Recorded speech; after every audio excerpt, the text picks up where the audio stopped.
Let's get started making your first sigil.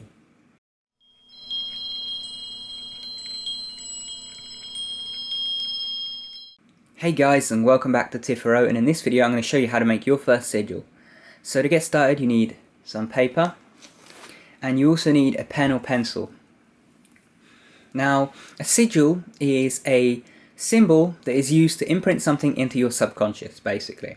If you've heard of hypnosis or of autosuggestion or all of these things, the goal of them is to get behind the kind of normal barriers of your mind and put something deeply into your subconscious so that your mind can accept, believe and act on it. Now, the idea with sigils is you do this rather than with language, with imagery, because the subconscious mind understands metaphor and symbol better than anything else. So, you know, if you've got a symbol, then your mind kind of has a implicit meaning from it. Like if you have something like this, you know, you have a little triangle, something simple like that. Oh, you can see that. Your mind already kind of understands what that means to you. Your mind understands that that's a triangle. It understands where it's seen triangles before. It understands perhaps that symbol means something particularly to you automatically. That's what your subconscious does. It processes symbols as quickly as it processes sentences of language. So it's a really effective way of getting something into your subconscious. So to start, we need a desire for our sigil. We need something that we're going to actually turn into this symbol. Now for this case, I'm just going to put that this video will get hundreds of views. I'm going to put that. Okay, so now I want to make this desire in the present tense. The reason for this is that if I put, that this video will get hundreds of views, then, you know, that's kind of an indefinite statement. It could be, you know, 100 years from now it gets hundreds of views. That's not what I want. I want it, you know, to have them as quick as possible. So I put it in the present tense, and I put this video has hundreds of views. Has hundreds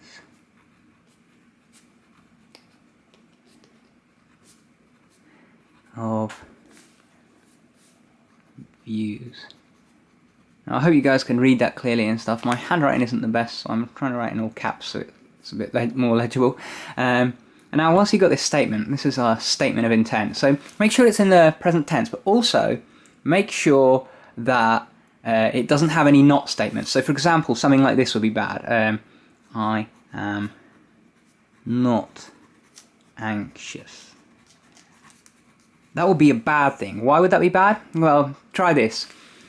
Don't think of a pink elephant.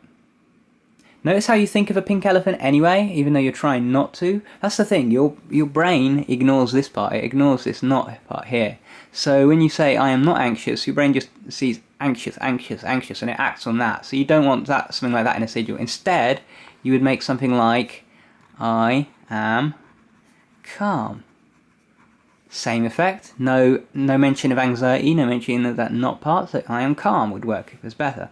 So my statement up here is already okay. This video has hundreds of views. It doesn't have any not statements, it doesn't have anything like that, it doesn't have anything conflicting, so that can work. Now, what we need to do with this statement next is we need to break it down. So what you do is you remove all repeating letters and you remove all vowels. So let's start. Let's have a look up here. What I'll do is I'll cross them out, so when I get to any. So first vowel I, and another vowel, another vowel, another vowel. I have to get rid of all the vowels first. And now looking at the consonants, where do they repeat? Okay, so we had a H already, we had a H already, we've had a D already, and we had a V already, and we've had an S already. Oh, and also got the D there, so that should give us something like this. T, H, S, V, D. Oh, and also got that S, N, R. Oh, forgot that S as well. F, W. Okay, so that's what the letters that we have left. T, H, S. I'll rewrite them here, just bigger. So T, H, S, V, D, N, R, F, W. Now, we have to then take these letters and we have to compile them into some kind of shape or sigil. Now, the way that you do this is you overlay the letters together. And so, for example, we have a T. So you have a T like this, yeah? And now you want to also have an H. Now, if you look at it like this, then, bam, you have an H, and it's also got a T in it. So now you've used the first two, so you've used those. Now we need an S, and now an S is going to make it kind of unsymmetrical, but I'll put something like this. I'll put it like this. Now we've got an S, and now V we can do. Let me see. Okay, so V, you could do something like this. D, you could simply turn this into a kind of spiky D by putting a line down here. And N, you could simply add a line here and turn this into an N. R, this already kind of looks like an R. It's not joined up there. It looks like some weird fancy 80s R or something like that, so I'm just going to leave that there. F, we've already got an F there. If you look at it like this, you get F, like that. And then we've got W, so we just go like this. And now we've got a simple shape. Now, this includes all the letters in there, and that's the idea. You want to include all the letters, but you also want to keep it simple. Now, this shape is simple-ish, but I might struggle to remember the whole thing if I close my eyes and try to recall it from memory. And a general rule of thumb is your sigil should be simple enough to remember entirely from memory with your eyes closed. So how can we make this more simple? Well, if you look at this here, you'll see that this kind of MWN thing, it looks almost like there's a kind of jagged S there. So this part might not be necessary. So let's do that again here. I'll just do a smaller version. So we got our H there. Then we got our little thing there. So we got something like this. So we haven't got that S, but then we're missing the R, are we? Or could the R simply be something like this? R like that. So the R fits in there, the S fits in there. So now we've got something much simpler. Now let's see what we can do to simplify it even further. Okay, and so having a look at that, I've just realised, well look, this H now, we've now got two of these H's kind of thing. And we don't need that, we only need one T, so we can actually do this. We can do this, and this is look how simple, we went from this to this. So let's redraw that, and let's redraw it a little bit different. Let's draw it standing up this time.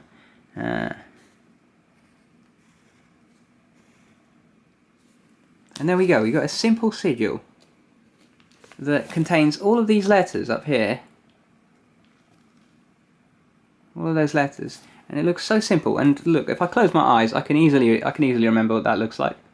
So that is our completed sigil. And yes, you want it to be something simple like this. Like this would honestly be fine, but don't make it any more complex than something like that. But this is the kind of level of simplicity you ideally want, because the more simple it is, the easier it's absorbed by your subconscious. As Leonardo da Vinci would say, simplicity is the highest form of sophistication. And it really is in this case with sigils.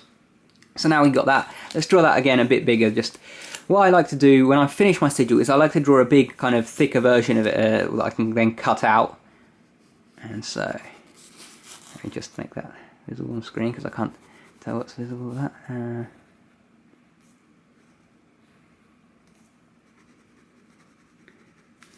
I'm not the best at drawing even something simple like this.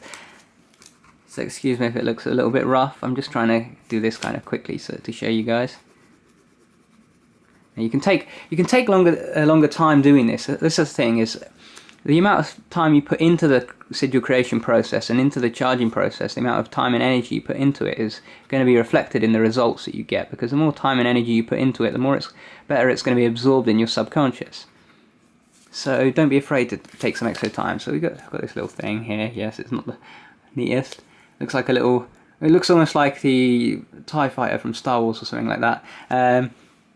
And so now that's our sigil. That sigil is, for this video, has hundreds of views.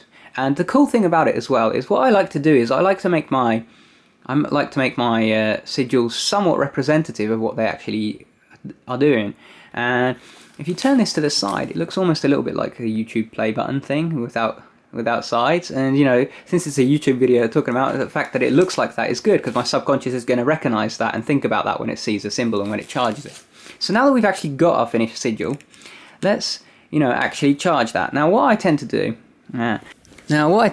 is I tend to actually cut this out. Now I've got some little tiny pair of scissors here that I just found, and I'm just going to cut that sigil out. Now the reason that I do that is just so that I can keep it separate from all of the rest of this. Because when you're charging it, when you're charging the sigil afterwards, you can either do it from memory, or you can do it by looking at the sigil itself during the charging process. And I prefer to at least have the sigil there, even if I am doing it from memory, so I can see it. But I don't want to have all of this stuff. You know, I don't want to see all of this. So you know, this goes in the bin now. And now I just have this sigil, this finished sigil. So now you've got the charging process. And the charging process, there's many ways to charge. One of the most popular is masturbation or sex and orgasm, just, you know, imagining that bursting into flame. But personally, I think that's a bit of a waste of energy to need to get off to actually charge a sigil, and I think there's better ways of doing it that don't kind of waste your creative energy. So one of those ways is actually to hold a really tough yoga pose, something that you normally can't hold, and to hold it for as long as you can until you can no longer handle the strain of it. And then at that point, when you let go of the pose, just visualize this image bursting into a big white flame in front of you. Or if you can't visualize it, then just stare at the symbol at that moment. And once you've done that, you then want to completely forget about the sigil. You want to completely forget that you've done it. So one way that I find that helps to do this is to actually make several of these sigils. So get this, you know, have it cut out, and then make another one for something else, have that cut out, and do that. And then, like, shuffle them all together, put them away in a book somewhere, you know, just under some paper like that. And then a few weeks later, just come back, pick one out at random, and you won't recognize what the sigil was for. So you'll be doing it without, you won't be able to remember what you did a sigil for, because you don't even remember what the sigil was for in the first place. So the idea of forgetting it, though, is to release it to the subconscious, basically. If you're thinking about it all the time, doubting it, then your subconscious is being distracted from being able to work on it. So what you need to do is to forget about it and just let it happen. And once you do that, once you've charged it, once you've forgotten about it, then it's just a matter of waiting for it to manifest. So hopefully you guys will be able to see if this one's manifested yet or not by the time that you guys find the video. Maybe you found it and there's only 2 views so far. Hopefully it's still going to manifest. Maybe you found it and there's hundreds of views. Maybe it's already worked. We'll see. Anyway, I hope you guys have enjoyed the video, and I hope you guys have made a little sigil here. You can perhaps charge this one for me, get me some hundreds of views. So I hope you guys enjoyed that video. If you did enjoy the video, then you should remember to subscribe up there, because we've got regular videos that come out every Wednesday and Saturday.